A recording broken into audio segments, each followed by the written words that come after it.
आज साल का अंतिम चंद्र ग्रहण है, जिसके चलते 9 घंटे पहले सूतक लग गया है। सूतक काल के दौरान मंदिरों के कपाट बंद हो जाते हैं और सूतक लगने का समय शनिवार शाम 4:04 से शुरू हुआ। कालकाजी मंदिर के पीठाधीश्वर सुरेंद्र नाथ अवधूत ने बताया है कि भारत में रात को 1:04 से शुरू होकर 2:24 पर खत्म हो रहा है।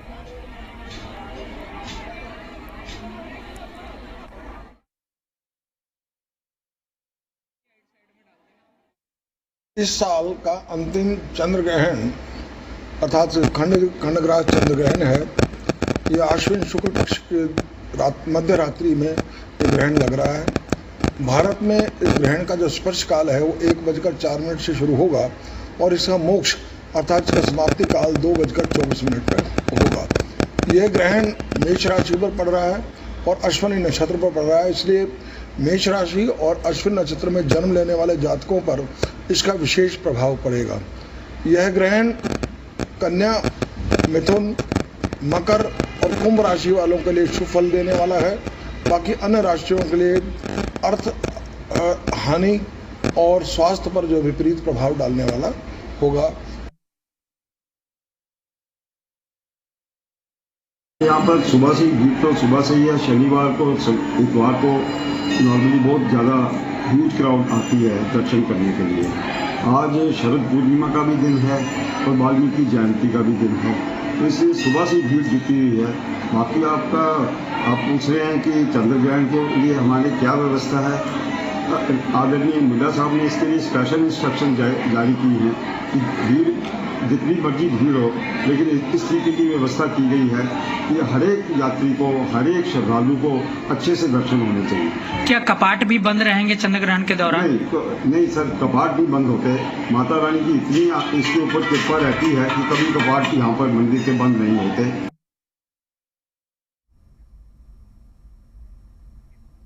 चंद्र ग्रहण के चलते झंडेवालन देवी मंदिर के कपाट बंद हो गए हैं। बताया जा रहा है कि चंद्र ग्रहण के चलते 9 घंटे पहले सभी मंदिरों के कपाट बंद कर दिए जाते हैं। झंडेवालन देवी मंदिर में भी 9 घंटे पहले सूतक लगने के चलते कपाट शाम 4:05 पर बंद कर दिए गए हैं और अब कल सुबह 6 बजे मंगला आरती के साथ मंदिर के कपाट खुलेंगे।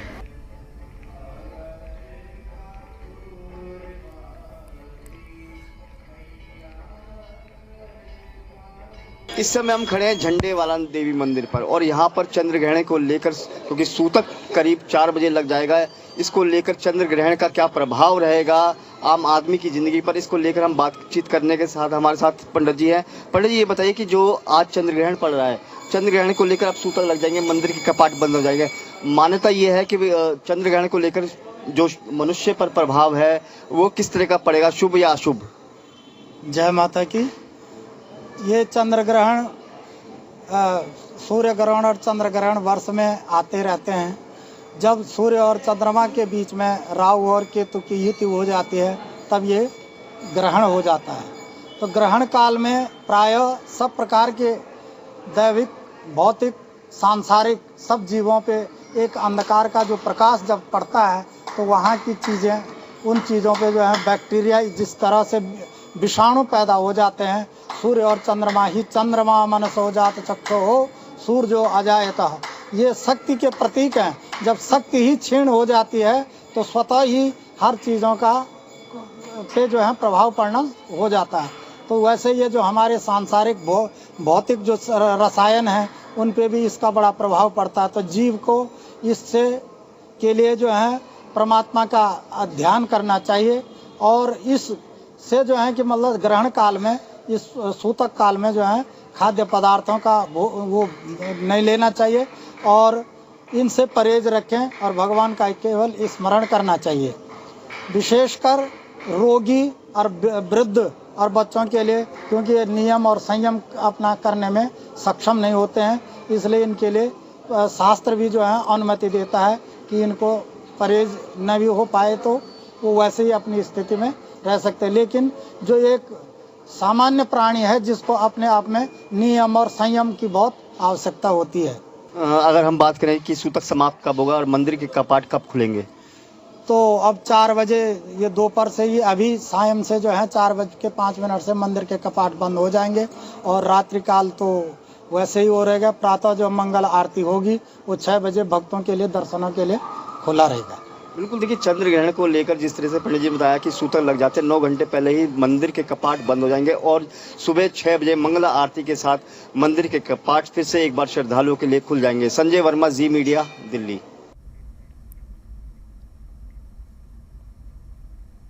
चंद्र ग्रहण का क्या कुछ प्रभाव रहने वाला है, इसकी जानकारी देने के लिए हमारे साथ मौजूद हैं ज्योतिषाचार्य निधि श्रीमाली जी। निधि जी, बहुत बहुत स्वागत है आपका। निधि जी, साल का अंतिम चंद्र ग्रहण लगने जा रहा है, क्या कुछ प्रभाव इसका रहने वाला है? देखिए, ये खंग्रास चंद्र ग्रहण है। मेष राशि में चंद्रमा आएंगे और अश्विनी नक्षत्र में ये ग्रहण लगेगा। अब देखिए, मेष राशि वालों को तो बहुत ज्यादा केयरफुल रहने की आवश्यकता है ही है। उसके अलावा कर्क राशि के स्वामी है चंद्रमा, इसीलिए कर्क राशि वालों को भी बहुत ज्यादा सावधानियों के साथ में आगे बढ़ना होगा। इसके अलावा कर्क, मेष, कन्या और मकर, इन 4 राशियों पर इतना अच्छा इफेक्ट चंद्रमा के इस चंद्र ग्रहण का नहीं रहेगा।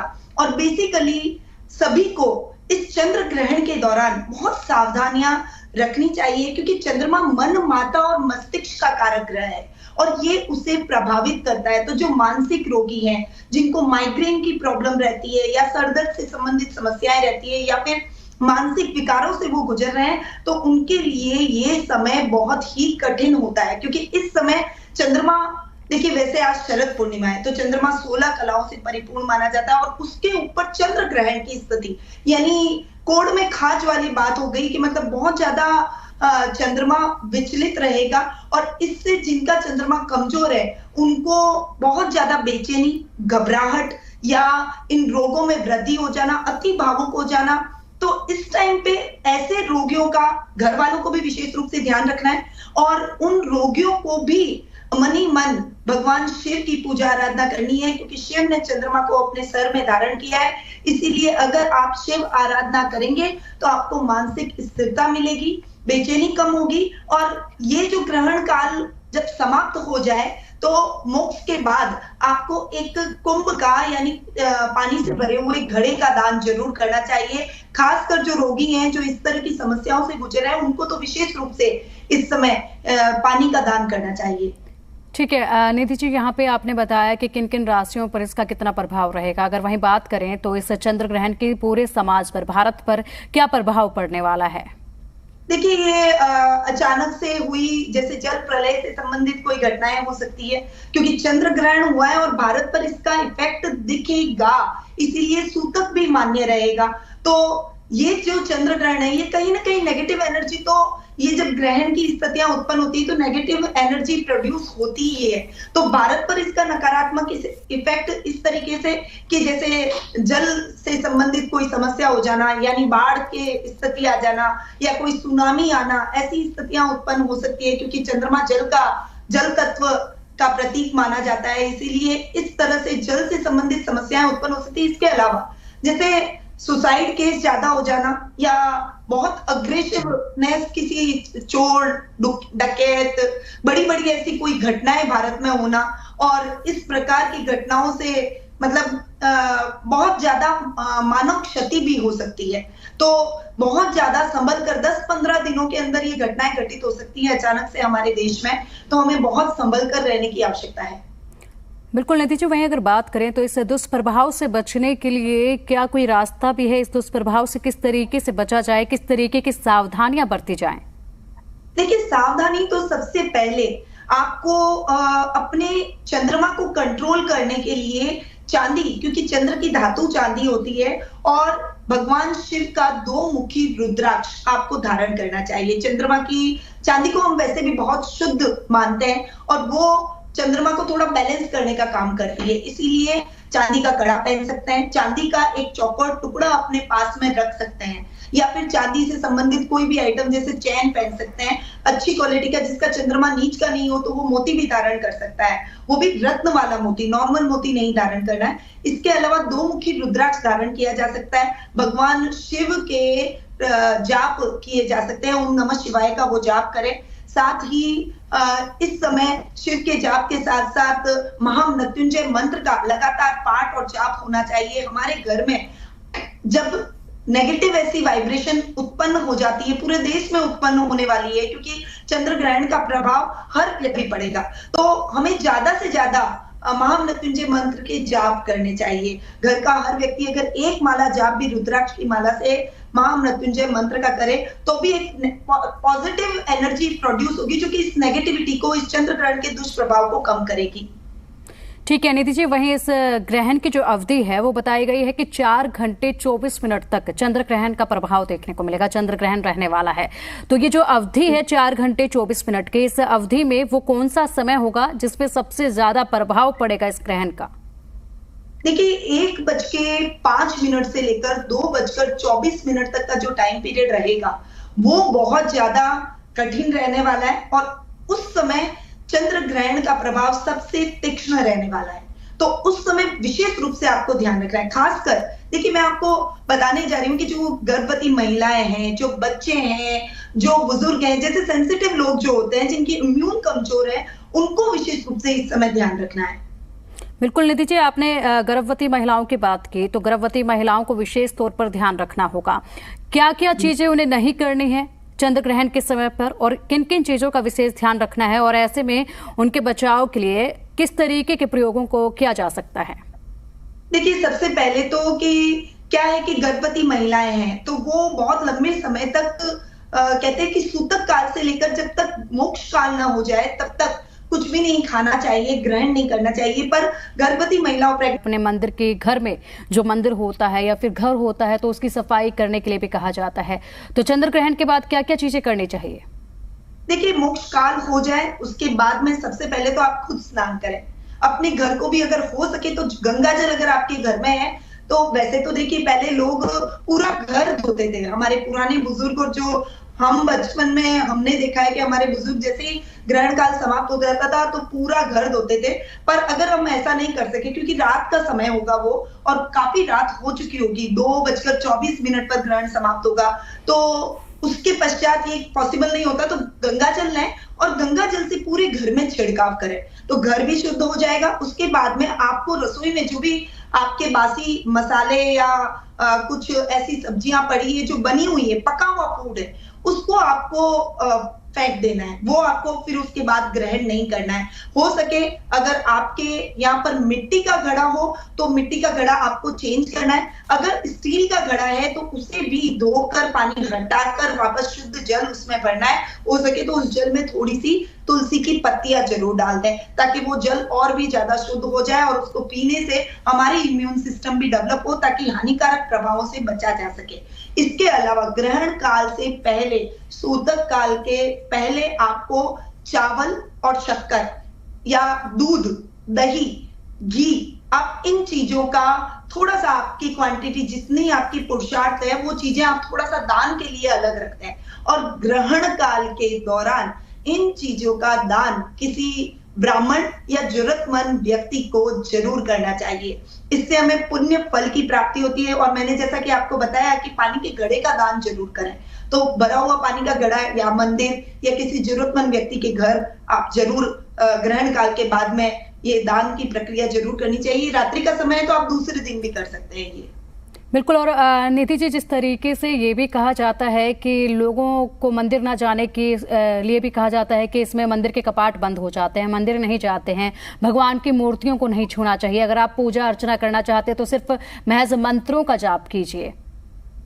जी बिल्कुल, ये बात बिल्कुल सही है कि हमें ग्रहण काल के दौरान कोई भी शुद्ध और पवित्र चीज को हाथ नहीं लगाना चाहिए। इसीलिए हम कहते हैं कि ग्रहण काल के दौरान भोजन ना करें, भोजन की वस्तुओं को हाथ न लगाएं, क्योंकि उस समय पका हुआ भोजन बहुत दूषित होता है और वो सारी सामग्री भी दूषित हो जाती है।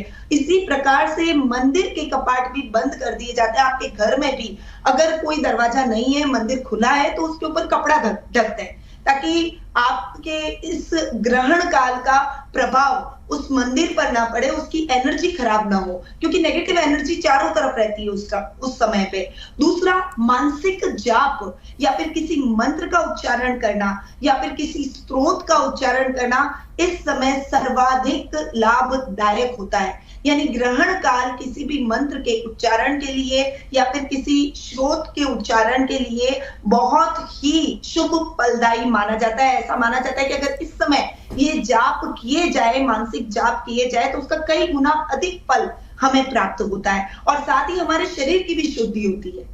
इसीलिए ग्रहण काल के दौरान मंत्रों का उच्चारण लगातार करते रहना चाहिए। आपको कोई और मंत्र नहीं आता तो सबसे आदि मंत्र है ओम नमः शिवाय। इससे बड़ा कोई मंत्र नहीं है और हर व्यक्ति इस मंत्र को बहुत इजीली कर सकता है। तो घर के सभी सदस्य बैठकर इस टाइम में ग्रहण काल के दौरान मंत्रों का उच्चारण जरूर करें। बिल्कुल। और निधि जी, सवाल एक महत्वपूर्ण ये भी हो जाता है कि जिस तरीके से चंद्र ग्रहण लगने वाला है, तो ऐसे समय में बहुत से लोग ऐसे भी होंगे जो अपने घर पर नहीं होंगे और कामकाज के सिलसिले में बाहर होंगे और घर से बाहर उनको रुकना पड़ रहा होगा या फिर वो घर से बाहर ही रहेंगे। तो ऐसे में उनके लिए क्या कुछ सावधानी बरतने के टिप्स आप देंगे? देखिए, मैं बस उन लोगों से इतना कहूंगी कि अगर हो सके तो उस समय चंद्रमा की रेज से यानी किरणों से आपको बचना होगा, क्योंकि चंद्रमा की वो किरणें लाभदायक नहीं रहेगी। क्योंकि हाँ, हालांकि शरद पूर्णिमा का दिन है, पर चंद्र ग्रहण चूंकि वो पड़ रहा है उस समय, इसीलिए चंद्रमा की किरणें बहुत ही हानिकारक उस समय हो जाएगी। इसीलिए आप जहां हैं वहीं आप रुक जाए, आप कुछ और ना करें तो वहां पर बैठ के आप मानसिक जाप करें, उस समय को थोड़ा सा निकाल दें। ग्रहण काल के पश्चात आप उस जगह से अपने यथा स्थान पहुंच सकते हैं, पर बेसिकली आपको ध्यान रखना है कि चंद्रमा की रेज आप पर ना पड़े। ठीक है। और निधि जी, एक महत्वपूर्ण सवाल, क्योंकि सभी दर्शक जो हैं अपनी राशियों के बारे में जरूर जानना चाहते हैं और अक्सर उनकी इच्छा होती है कि किस चीज का प्रभाव उनकी राशि पर खासकर पड़ने वाला है। हालांकि कुछ राशियों के बारे में आपने शुरुआत में ही जानकारी दी, लेकिन 12 राशियां हैं और हम जानना चाहेंगे कि इन 12 राशियों में से सबसे अधिक चंद्र ग्रहण का प्रभाव किस पर रहने वाला है और कौन सी वो राशियां हैं जिस पर इतना खासा प्रभाव नहीं पड़ेगा? देखिए, मेष राशि के ऊपर तो बेसिकली क्योंकि मेष राशि में ही चंद्रमा आ रहे हैं, तो मेष राशि वालों को और कर्क राशि जिसके स्वामी चंद्रमा है, इन दो राशियों पर तो सबसे अधिक प्रभाव पड़ने वाला है। क्योंकि चंद्र ग्रहण की स्थिति है, चंद्रमा मेष राशि में ही रहेगा, तो इस समय मेष राशि वालों को बहुत ज्यादा संभल कर रहने की आवश्यकता है। गुस्सा, अग्रेशन आपके दिमाग में आएगा, फ्रस्ट्रेशन आएगी और इसका इफेक्ट एक दिन ही नहीं रहेगा, कम से कम 10 से 15 दिन तक आपको कई समस्याओं का सामना करना पड़ सकता है। यानी अचानक से आपका भावुक हो जाना, अचानक से किसी के साथ में बहस हो जाना जिससे आपके संबंध बहुत अच्छे हैं, आप किसी के लिए नेगेटिव नहीं सोच रहे हो पर आपके दिमाग में नेगेटिव थॉट आएंगे। आप रास्ते में चल रहे हो, आपका दिमाग कहीं और घुमा और आपका एक्सीडेंट हो गया, ऐसी घटनाएं आपके साथ घटित हो सकती है। इसीलिए मेष और कर्क राशि को विशेष रूप से ध्यान रखना होगा। पर इसके अलावा जैसे मिथुन राशि हो गई, कुंभ राशि हो गई, मीन राशि हो गई, इनको इतना इफेक्ट इसका नहीं देखने को मिलेगा, तो आपको बहुत ज्यादा परेशान होने की आवश्यकता नहीं है। हालांकि देखिए, चंद्र ग्रहण है, तो चंद्र ग्रहण किसी भी राशि के लिए मैं ये नहीं कहूंगी कि बहुत अच्छा होगा, क्योंकि होता नहीं है। चंद्रमा पर ग्रहण लग जाना यानी आप समझिए कि नेगेटिव इफेक्ट चंद्रमा के ज्यादा देखने को मिलेंगे। इसीलिए सावधानी तो सभी राशि वालों को रखनी होगी, पर मेष और कर्क राशि वालों के लिए ये समय थोड़ा सा अधिक कठिन हो सकता है, इसीलिए आपको ज्यादा सावधानी रखने की आवश्यकता है।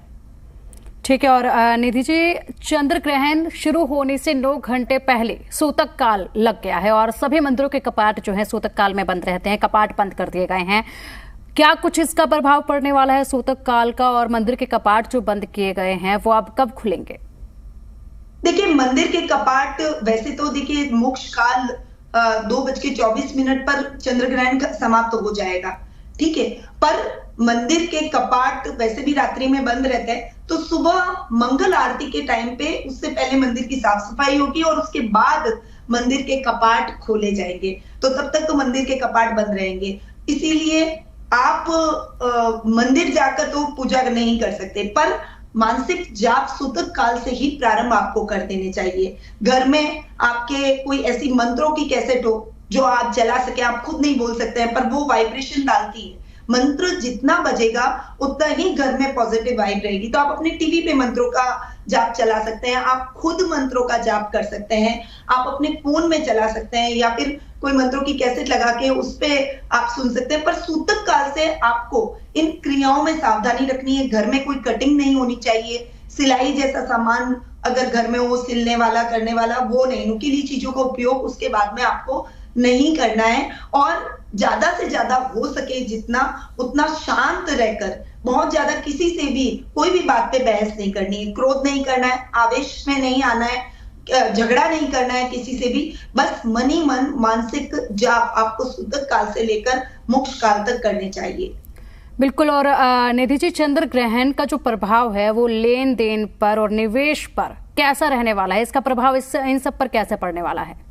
बहुत फ्लक्चुएशन से भरा रहेगा। शेयर मार्केट भी बहुत उतार चढ़ाव से गुजर सकता है इस समय। तो जो शेयर्स का काम कर रहे हैं उनको बहुत ज्यादा सावधानी रखने की आवश्यकता है। लेन देन का व्यापारी वर्ग के लिए, खासकर जो पानी से संबंधित काम करते हैं, सफेद चीजों से संबंधित काम करते हैं या सिल्वर का काम करते हैं, उनके लिए ये समय सावधानी से आगे बढ़ने का है। आपके लेन देन की चीजों के अंदर या हिसाब जो आप रख रहे हैं उसमें आपको सावधानी रखनी है, क्योंकि उसमें नुकसान की स्थितियां हो सकती है, चाहे वो आपकी लापरवाही से हो, चाहे आपके स्टाफ की लापरवाही से हो, किसी न किसी तरीके से आपको नुकसान हो सकता है। इसलिए बहुत संभल कर चले, सोच समझ कर कोई भी कार्य करें अपने व्यापार में या फिर लेन देन में। ठीक है निधि जी, ठीक है। बहुत बहुत शुक्रिया आपका हमारे साथ जुड़ने के लिए। तो आप सबने जाना कि चंद्र ग्रहण का असर किस तरीके से इस बार रहने वाला है। कुल मिलाकर आपको अपने घर के वातावरण को सही रखना है, पॉजिटिव वाइब्स अपने घर के वातावरण में क्रिएट करनी है, ताकि कम से कम ये नेगेटिव जो प्रभाव है ये चंद्र ग्रहण का आपके घर तक आ पाए। और सावधानियां क्या क्या आपने बरतनी है वो भी आपको बताया गया है, और किन किन राशियों पर सबसे ज्यादा प्रभाव चंद्र ग्रहण का पड़ना है वो भी आपको बताया गया है।